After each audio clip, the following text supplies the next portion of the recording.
Bonjour à tous. Salut tout le monde, salut Vas-y, Sébastien, ça va? ça va? Ça va, c'est bien. Bah, Ça va première très question, bien. là, je suis direct, on commence tout de suite. As-tu les coordonnées de la porte? Tu parles de la porte des étoiles? Exactement.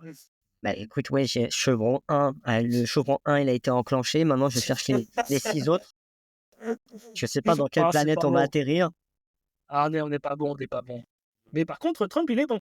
Il a laissé chevrons, on dirait. Oui, d'ailleurs, on peut Ah nommer ouais, les chevrons. Il y a ouais, OpenAI, il y ouais, a Oracle, ouais. SoftBank, SoftBank. qui Ouais, d'autre? Trump, mets ton Trump, nom en Trump, il chevron. compte pour 4. C'est 500 milliards. 500 milliards. Voilà, Ça c'est fait un homme. beaucoup de Voilà, chevrons. 500 milliards. Ça fait beaucoup de chevrons pour le coup. Après, ces 500 milliards, on va dire qu'ils n'existent pas à l'heure actuelle, hein. C'est vrai qu'on Ouais, a apparemment. on a communiqué sur cette hype depuis 1 ou 2 jours, je crois, en fonction de la diffusion de la vidéo, depuis 1 ou 2 Ouais, jours et clairement, voilà, ce ne sont pas des fonds qui existent à l'heure actuelle. Ce sont des promesses d'investissement, qui ne sont pas encore, concrétisées et du coup, bah, le projet dont on parle évidemment, c'est Stargate, d'où la référence à la portée des étoiles.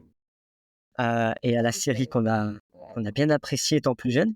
qui Mais nous oui, a du coup, le percé. projet qui nous a percé clairement, qui n'a rien à voir avec le vrai projet Stargate, mais j'aime bien faire la petite référence.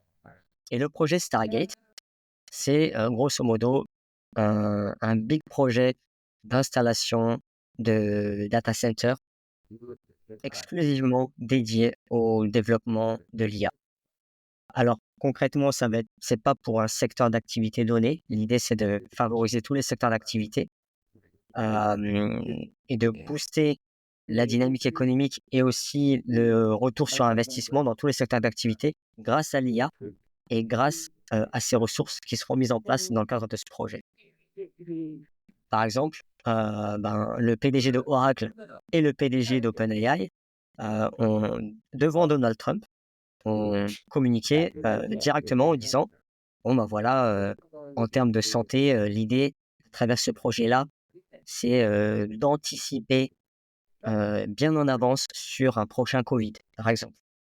Sam Altman, le PDG d'OpenAI, il est allé plus loin en disant que concrètement, on pouvait on pourrait guérir les cancers ou d'autres types de maladies grâce à ces installations-là et au développement qu'on pourrait en tirer.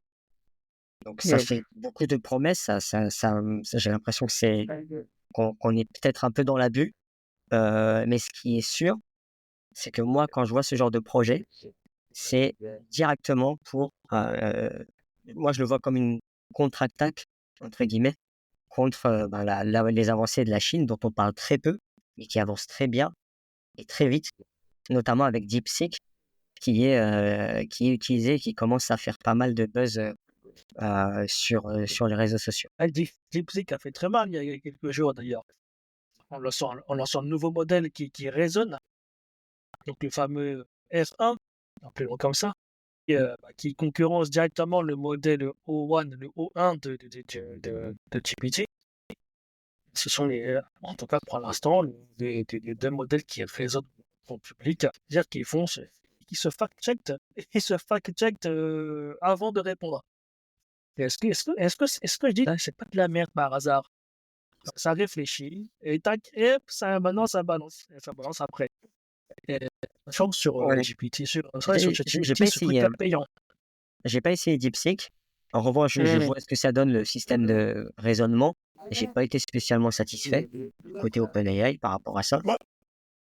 Bah, en fait, ouais, pour moi, j'ai une petite amélioration. Je commence à l'utiliser au quotidien. Parce qu'avant, il y a quelques semaines, O1 était vraiment trivial. Il y avait que quelques requêtes. C'était pas assez pour se rendre compte au quotidien. Alors là, je me suis amusé, il y a pas, justement, je t'avais dit ça hier. J'ai quasiment travaillé une journée entière à poser les mêmes questions à GPT-4, à O1 et à R1, R1 de DeepSeek. Bon, au final, oui, O1, c'est non, comme une réponse que le modèle qui ne résonne pas. Par contre, entre les deux modèles qui résonnent, ça se vaut. Ça se vaut, et par contre, évidemment, attention, il peut y avoir des réponses différentes, et c'est pas forcément une bonne ou mauvaise, c'est qu'ainsi que quelqu'un a sa propre opinion. Ce sont des modèles, pour moi, ils sont entraînés, bien sûr, et tu as l'impression de parler à deux personnes différentes qui répondent de façon cohérente, mais qui ont des opinions différentes. Donc, des fois, j'ai des réponses qui sont globalement, qui vont globalement dans le même sens, mais qui peuvent avoir des petites variations sur l'ordre des actions effectuées. Par exemple, que je demande, vas-y, quelle est la marche à suivre pour avoir tel résultat? J'ai globalement les mêmes actions, mais des choses dans des ordres un peu différents en fonction des modèles. Ouais. Maintenant, je préfère utiliser O1 si je peux, plutôt que GPT. Ah oui, parce qu'on l'a pas dit. Il y a quelques semaines ou quelques mois, tu avais annoncé officiellement que tu quittais ChatGPT pour Claude. Et là, il se passe un reverse. Là. Qu'est-ce qui s'est passé? Ouais, au final, les deux modèles sont assez complémentaires parce que les deux chatbots sont assez complémentaires parce que les modèles sont entraînés différemment. Ils ont des spécialités différentes. Donc, tu peux très bien vivre avec les deux. Mais si tu n'as pas envie de claquer $40 et que tu veux claquer que $20, bah, tu dois faire un choix. En fonction de l'utilisation que tu en fais, Ouais, franchement, $40, ça peut paraître anodin. Si vraiment tu exploites les deux, que ça te permet de gagner ouais, du temps, ouais. Donc, d'effectuer des tâches bien plus rapidement et d'optimiser. alors, Claude, effectivement, j'aime beaucoup. C'est pertinent, un peu plus créatif aussi que Oui. GPT. Pour moi, Mais c'est c'est pour vrai ça que que j'indique que Claude est au-dessus de ChatGPT parce que je suis un peu fâché avec ouais. GPT. Mais Mhm. voilà, désolé de Non, t'avoir interrompu. le modèle, je préfère quand même le modèle de Sonnet 3.5.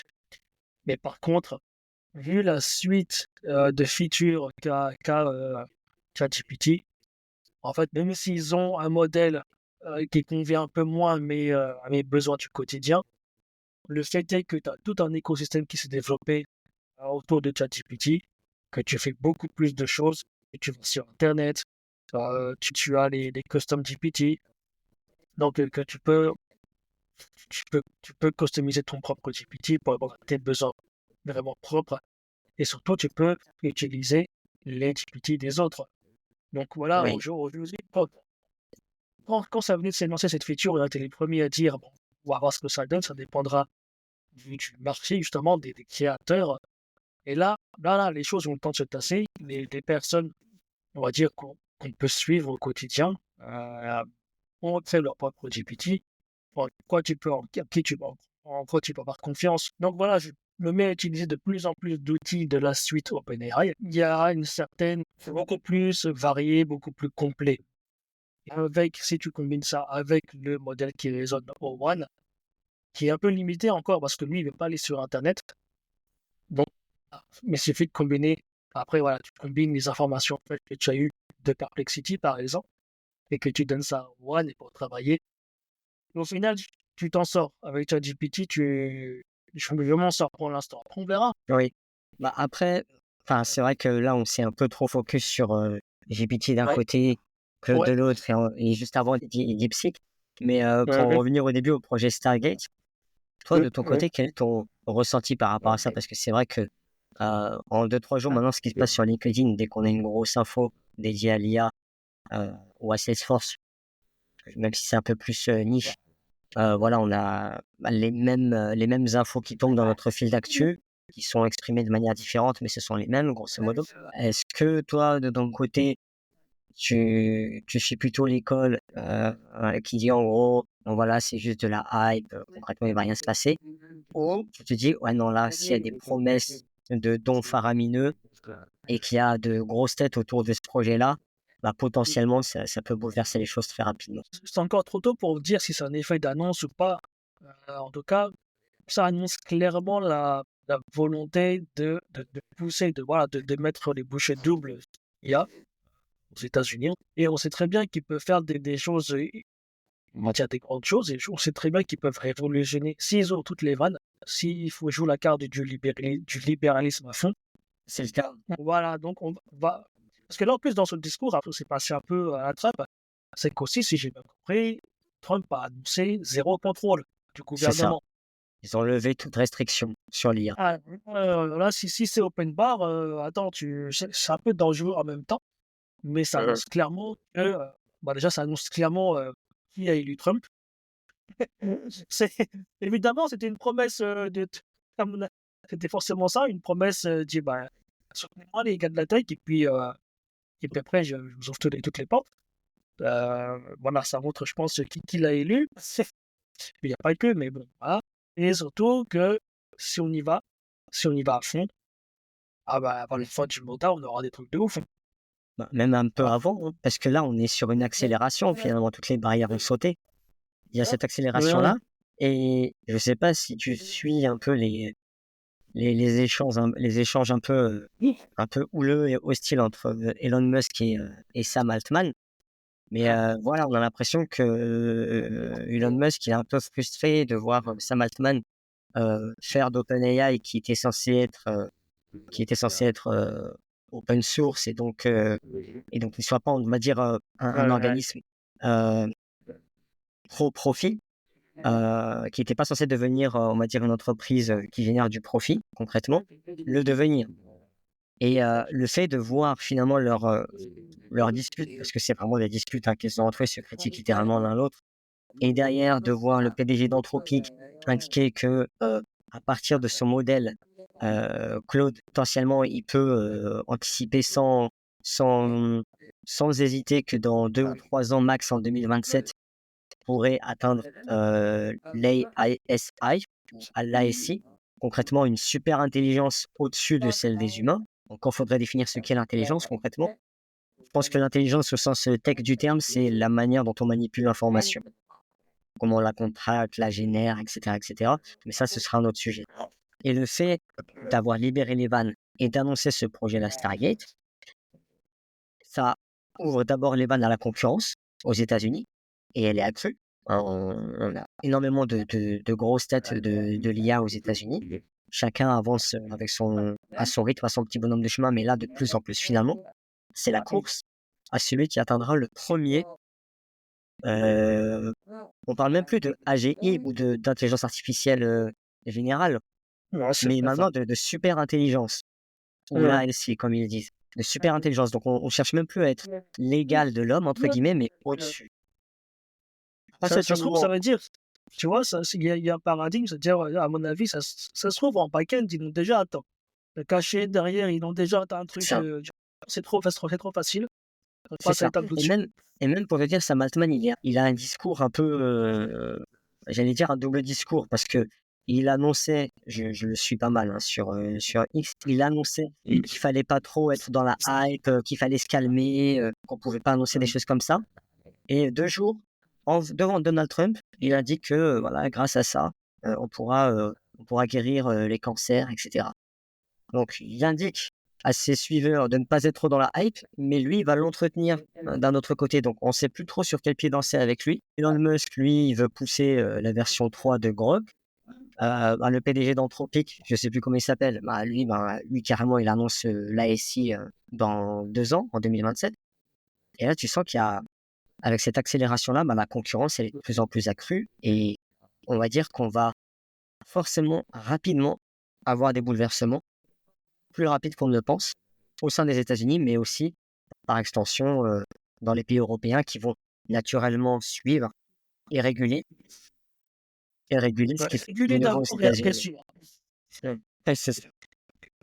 Ah non, C'est mais fou. ça va être 4 prochaines années assez intéressantes. Inquiétantes et Ouais. intéressantes. Voilà, faut pas non plus être juste dans l'enthousiasme parce qu'on ne sait pas ce que ça va donner Là, je trouve qu'ils ont une combinaison, en fait, de tout pour exploser. Tout ce qui est software, ils l'ont. Maintenant, il y a eu une petite crise il y a quelques années, mais maintenant, grâce à Nvidia, ils sont top niveau hardware aussi. c'est ça. Trump On l'a qui pas arrive et cité, dit: hein. On n'a «Oui, pas oui, cité ouais, mais Nvidia d'ailleurs bah pour le oui, projet Stargate. ouais, ouais, mais ils sont là, t'inquiète, c'est eux qui vont consommer le serveur. C'est obligé. C'est ça. Les composants, c'est eux. Le Trump qui arrive et qui dit: «T'inquiète, on n'a pas encore de thunes, mais je te les imprime, c'est pas grave. T'as le cheat code, argent illimité». Ils C'est ça. ils ont Ah tout, bah ils ont tout. Ça y est. la fabrique de billets va tourner à plein régime, clairement. Ouais. Donc là, effectivement, comme tu dis, je pense qu'on a eu aussi un basculement. En tout cas, tout est réuni pour avoir un cocktail explosif, pour le pire ou pour le meilleur. On verra ce que ça donne. En tout cas, il y aura des choses. Ouais, on est dans une configuration inédite parce que là, c'est pour la première fois qu'on a des multimillionnaires du secteur de la tech qui font littéralement de la politique, qui s'impliquent dans la politique à plus ou moins grande échelle. C'est la première fois qu'on a cette configuration-là. Et en plus, ça se fait dans la première puissance du monde. Donc clairement, là, on est clairement dans une oligarchie. C'est que c'est les personnes qui ont le plus de moyens, qui ont le plus, euh, qui apportent le plus en termes de progrès technique, sont aussi décisionnaires politiques, ou en tout cas proches des décisionnaires politiques. Ce qui fait que ça va avancer à un rythme effréné. Ouais, et c'est vrai qu'il y a des gens, on n'avait pas l'habitude de les voir en mode dans le lobby. Non, ça y est, Ça, ils sont à fond dedans et c'est ça. ils peuvent tout acheter. Exactement. Avant, ils étaient plutôt en retrait. Dans la Ouais. Silicon Valley, voilà, ils avaient leur petit monde à eux. Et là, clairement, tu sens qu'il y a pas mal de choses qui bougent. Et c'est d'autant plus Hum, frustrant que quand tu vois la situation en Europe, je dis Europe, hein, j'aurais pu dire juste France, mais c'est l'Europe en réalité. On a des compétences, on a des bons cerveaux bien formés, je pense à Mistral, mais qui derrière vont se retrouver complètement sur la paille. Pour moi, il est déjà trop tard. C'est pas être pessimiste que de dire ça, je suis vraiment réaliste. Déjà, il y a quelques années, on était déjà pas mal en retard sur la Chine et sur les États-Unis en termes de progrès technique, sur le digital, sur l'IT de façon générale. Et là, l'IA, littéralement, faut dire ce qui est, va accélérer ce fossé qui existe entre les États-Unis et l'Europe. Tout à l'heure, j'ai vu un post qui m'a fait penser à un truc. Je l'ai pas commenté, mais il faut que je mûrisse un peu la réflexion. On est en retard, c'est fini.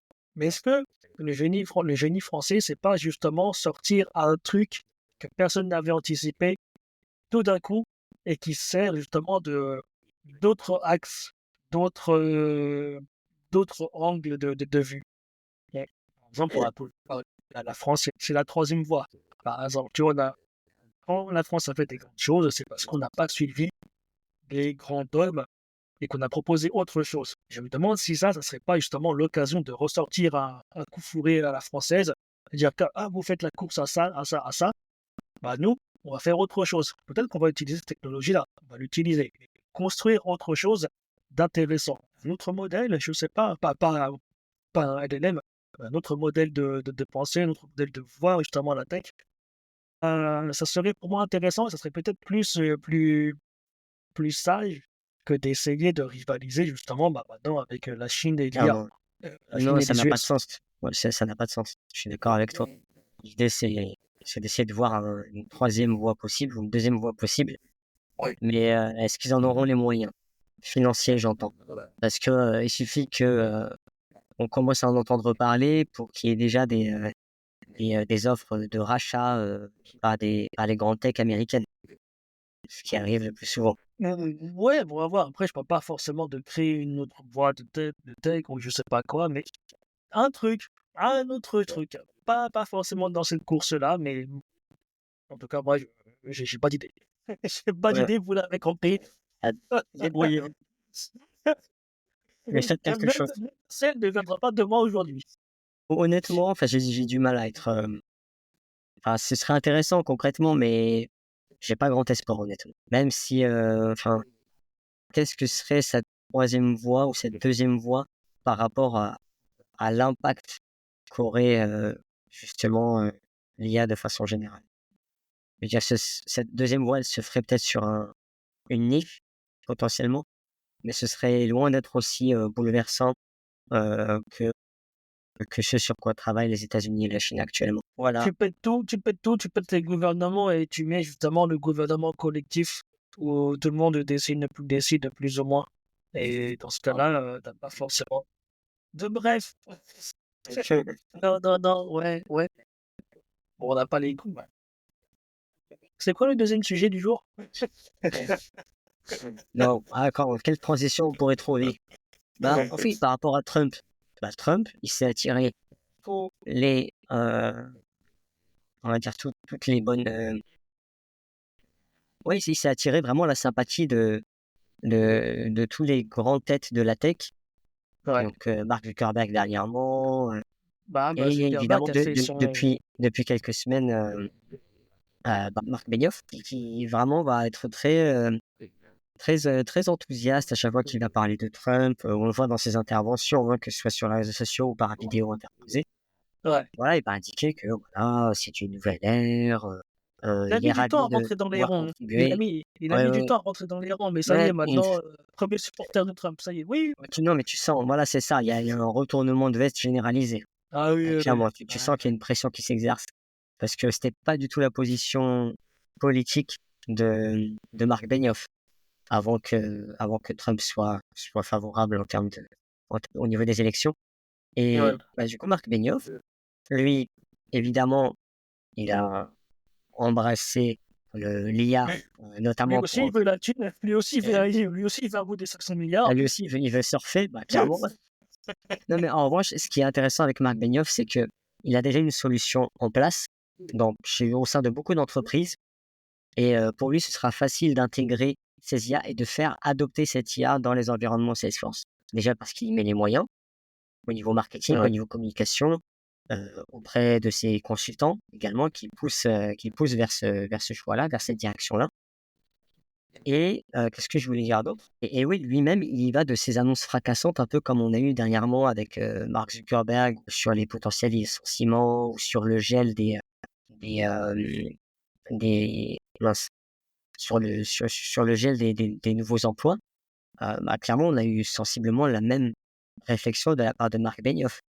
Suite au développement de Agent Force, ben, potentiellement, je pense il n'est ou il ne sera pas nécessaire de recruter de nouveaux ingénieurs. Alors, on ne sait pas à quelle échelle, Ouais. mais Il a voilà, fait, c'est un peu le discours qu'on retrouve chez beaucoup de personnes actuellement aux États-Unis. il a fait son annonce choc il y a quelques jours et que depuis, qui ressort sur un média différent à chaque fois tous les jours. Donc, en fait, on en entend parler tout le temps. Comme quoi, et cette année, il ne recrute pas d'ingénieurs ou de développeurs. On a, on, on a fait le test juste avant d'enregistrer l'émission. Aujourd'hui, sur le site de Salesforce, on a toujours, uniquement aux US, on a encore 82 postes ouverts dans la catégorie software engineer. On a vu, voilà, il y aura toujours du recrutement, peut-être niche. On va Alors, est-ce que revérifier dans quelques jours, la page sera blanche, 404. ma page sera en négatif? Genre, rembourser les développeurs, quoi. Ah là là. Mais Non, mais j'ai j'ai- j'ai un doute sur cette information. J'ai un doute sur cette information. Je pense que c'est surtout un truc pour marquer le coup. Euh, c'est une phrase choc, comme d'habitude. Ça me fait penser à qui dirige vraiment Salesforce depuis quelques années. Parce que aujourd'hui, on a Agentforce. OK. Aujourd'hui, toi et moi, on a ChatGPT. Ou Claude. Ou n'importe quel chatbot. Je me rappelle que lorsque Salesforce avait sorti Einstein, leur première intelligence artificielle embarquée, Benioff faisait la promotion de cette nouvelle feature à l'époque en disant que bah, nous, en interne, moi, personnellement, on m'a entraîné à un Einstein euh, avec toutes mes données, avec toutes les données Salesforce, et à chaque réunion, je lui demande son avis. Je ne sais pas si tu te rappelles de ça il y a quelques années, mais oui, du coup, les premières j'ai versions. travaillé sur un mini projet Einstein Vision. Et c'est vrai que j'ai l'impression qu'il était un peu trop en avance sur son temps à ce moment. Voilà. Et donc, en fait, moi, je pense que, en fait, lui, nous, on a eu accès à ChatGPT depuis à peu près 2 ans. Donc, vraiment, le monde, le grand public peut commencer à interagir avec un chatbot boosté à l'IA et qui n'est pas forcément entraîné avec nos data et notre contexte. Alors que lui, bien avant ça, soi-disant, il avait déjà son propre chatbot parce que son propre Einstein avec ses propres données. Quand tu regardes la direction que prend Salesforce, en tout cas quand tu regardes un peu ses communications, tout ça, est-ce que c'est parce que c'est nous qui mûrissons en fait ou alors parce que des fois je me rends compte que c'est des trucs totalement stupides en fait qui sortent. dans ses réflexions, dans ses phrases, dans ses sorties, des trucs que tu crois pas un instant, en fait. Est-ce que c'est vrai? Et est-ce que ça n'a pas été sorti justement, d'un de ces chatbots? Ouais, ça serait pas mal, parce que est-ce que c'est pas une hallucination de je sais pas qui? De Ouais, moi, ce que je ouais, remarque dans ces communications, euh, c'est intéressant ce que tu dis. C'est vrai que j'ai pas remarqué moi de mon côté. C'est pas tant ça qui me perturbait dans ces communications, mais c'est le fait que il était beaucoup dans la ouais, rivalité, au même titre qu'on peut voir une certaine rivalité et hostilité entre Elon Musk et Sam Altman, OpenAI et entre guillemets Grok. C'est plus des personnalités là qui sont en conflit. Pour Mark Benioff, c'est pas des personnalités qui sont en conflit, c'est des technologies. Et il va souvent comparer Agent Force à Copilot de Microsoft. ouais, ouais, ouais. Il y a eu quand même ces dernières semaines de multiples communications hostiles et très critiques à l'égard de Copilot, comme pour mieux voilà, écraser absolument, noyer absolument Copilot et faire monter Agent Force, le rendre plus visible, faire de la hype autour pour assurer une pérennité dans les mois et les années qui arrivent. Bon, je ne sais pas ce qui explique ça. Bon, tu vas me dire c'est de la concurrence bête et méchante. Non, Mais c'est pas les mêmes produits, non, Copilot, oui, c'est j'ai pas ça en l'impression fait. que c'est les mêmes produits, ouais. Pour moi, ils jouent pas dans la même cour, en fait. Je sais pas si peut-être Copilot sera utilisé dans Dynamics, qui est effectivement un concurrent de Salesforce, mais j'ai pas creusé la question. Mais en tout cas, voilà, c'est assez intéressant de voir où est-ce qu'ils s'embarquent entre eux. Ouais, ouais, il s'est inventé une IA de troisième génération. À la dernière Dreamforce, on a vu ça, non? Quand ils ont ouais, mais non, c'était pas la troisième, pas la Dreamforce, mais en tout cas, quand ils ont présenté Agent Force, et là, la première génération, on a eu l'IA générative. Ensuite, on a eu l'IA machin, machin. Ça, c'est Copilot. Et après, tout au-dessus, il y a Agent Force. Tu vois? Ah, d'accord. Ouais, c'est ça. Qui s'est Ouais, inventé une catégorie, tu vois? Bon, d'accord. Mais en fait, c'est ChatGPT, c'est en fait, la ChatGPT John Force, dans un pour lui, contexte, c'est bon, l'AGI. ouais, bon, ouais, ouais. Je suis Non, pas non, mais c'est convaincu. clairement. Oui, non, enfin, c'est vrai. On attend de voir. Il y a eu beaucoup de communication, beaucoup de marketing, peu de use case, j'ai l'impression. Maintenant, l'année 2025 nous dira concrètement si les implémentations sont fructueuses, ont été réalisées correctement, s'il y a un réel retour sur investissement de la part des clients qui ont fait le choix d'Agent Force. Et puis, je pense que d'ici la fin de l'année, là, on pourra revenir avec un bilan en disant est-ce qu'Agent Force, c'est cool, ou si ça a fait pchit comme Einstein en son temps. À la fin de l'année, il y aura une nouvelle techno qui sera sortie. Déjà. Salesforce Bon. sera mort, déjà. Non, non, je pense même que Salesforce Mais non, je aura plaisante. créé le concurrent de Agent Force. Je pense qu'ils l'auront enterré. Ils l'auront sorti, ils l'auront peut-être rebrandé sur un autre produit. Parce que ça va trop vite. En Non, fait, qu'ils arrêtent avec le côté usine à gaz, parce ouais, que des nouvelles ouais, fonctionnalités qui sortent tout le temps, à un moment donné, plus personne ne suit. depuis 2 ans, il n'y a que ça. Les nouveaux trucs qui sortent, ça dure 6 mois. C'est ça. Ou alors c'est rebrandé. Par exemple, tous les versions d'Einstein, toutes les versions de machin GPT. Tu te rappelles, je sais plus, e-commerce GPT ou sales GPT. Tu te rappelles de ça? Ça a duré 2 mois. Vaguement. Ouais, bah ouais, c'était très bref, je pense. Je Ça, m'en souviens vaguement. ouais, après, il y a eu Jenny. Il est où, Oh, Jenny? Jake. Bon, il y a plein de trucs. Là, C'est incroyable ça. depuis 2 ans, en fait, tous les nouveaux trucs, toutes les nouvelles techno, ils durent 6 mois max. Soit ils sont enterrés, soit eux-mêmes, ils développent une nouvelle fonctionnalité qui vient manger cette ancienne feature, ou soit ça reste là, mais rebrandé dans un packaging ou alors sous un nouveau nom. Donc, à mon avis, ça se trouve, Agent Force, à la fin de l'année, on ne sait même pas c'est quoi. On s'en souviendra plus. Ça va s'appeler Enfin, juste Agent Builder. Je sais pas, peut-être, un truc comme ça. je Ce sais sera pas. beaucoup plus C'est étoffé. peut-être. Mais en réalité, avec toute la communication qui est mise derrière, avec la pression qui est mise auprès des consultants Salesforce pour être focus sur l'IA dans Salesforce et la communication, on va dire, assez puissante en direction des clients, des prospects, je me dis que ce sera fait pour durer, honnêtement. Si vraiment ça ne dure pas, pour moi, il y aura plus de. Force ne sera plus pris au sérieux lorsqu'il y aura des nouvelles fonctionnalités. Si Agent Force ne dure pas dans le temps, je pense que Salesforce ne sera vraiment plus pris au sérieux. le côté AI, ce sera toujours là, bien sûr, mais est-ce que ça s'appellera toujours Agentforce et est-ce que ça sera toujours le produit que l'on connaît Et aujourd'hui? c'est ça, mais après on s'y perd et après il y a une perte Mmh. de confiance de la part des utilisateurs, mais également des prestataires. Enfin, et les clients en premier lieu, quoi, ils vont se retrouver aussi à devoir, enfin, c'est frustrant pour un client de se dire: «Bon voilà, il a installé cette nouvelle fonctionnalité-là, après de multiples réunions, après, de multiples formations pour assurer un meilleur ROI dans les mois et les années qui viennent et 2 mois après, il apprend que cette même fonctionnalité ne sera plus mise à jour au profit d'une autre nouvelle fonctionnalité bien plus puissante». Si c'est cyclique comme ça l'a été déjà depuis 2 ans, à un moment donné, le client, soit il va rester sur ses appuis avec ses fonctionnalités standards, soit il changera de solution. Même si c'est coûteux. Voilà, bah, après j'ai pas de je parle évidemment à mon échelle, hein, avec mon recul. Je dis pas que c'est ce qui peut se passer, dans un cas ou dans un autre. C'est voilà, c'est mon avis, qui tient de mon expérience personnelle, mais aussi en tant qu'utilisateur Salesforce. Heu, Moi personnellement, je trouve ça un peu lourd de devoir, s'adapter aussi régulièrement, aussi fréquemment à de nouvelles technos, dans la même semaine. Et dans un monde où, je parle comme un ChatGPT, dans un monde enchanté,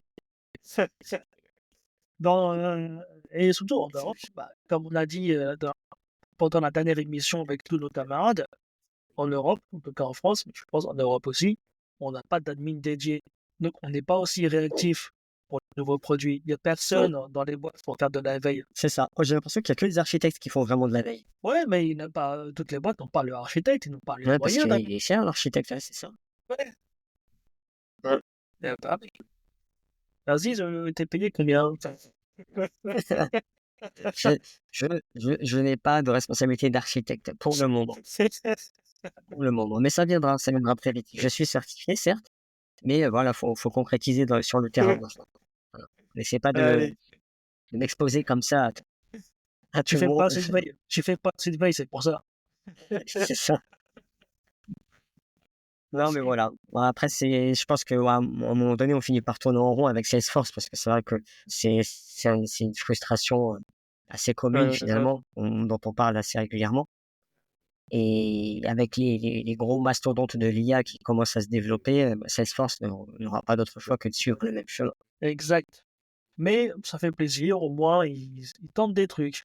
Après, et après voilà, il faut que ce soit pertinent justement aux besoins, heu, des clients et que pas noyer aussi les clients, comme tu as dit, hein, dans des features qui vont durer toujours, C'est ça, dans lesquelles on a investi 6 mois de workshop. exactement. Ben voilà, ben moi de mon côté, c'est tout ce que j'avais à dire, hein, concrètement sur les 2 sujets, Stargate et Salesforce, Agentforce, on va dire. Et je pense que dès la semaine prochaine, on aura potentiellement de nouveaux éléments pour faire une nouvelle Eh émission, oui, mais peut-être avec une autre configuration qu'on n'aura évidemment pas anticipée, tellement ça va vite. En tout cas, je suis bien content de vivre cette période, parce que ça c'est part dans passionnant. tous les sens. C'est passionnant et puis, en même temps, c'est dommage parce qu'on aurait attendu, allez, quelques décennies et ben, on aurait eu Skynet et donc en fait, qui s'occupe de tout et on pourrait utiliser toute la journée. Ouais, c'est ça, mais après est-ce que c'est une bonne chose? Là, on partirait sur de la philosophie, quoi. Ça dépend ce que tu fais pendant que tu chill. C'est ça, et c'est dur de se trouver une occupation vraiment épanouissante, plus qu'on ne le croit. Ouais. Bah, la dépression Covid est là pour nous le rappeler. C'est une belle expérience le Covid, n'est-ce pas? Bon, merci Aziz, Merci merci à tout le toi monde. Sébastien, merci à tous. Et toutes, à la semaine Ouais. prochaine.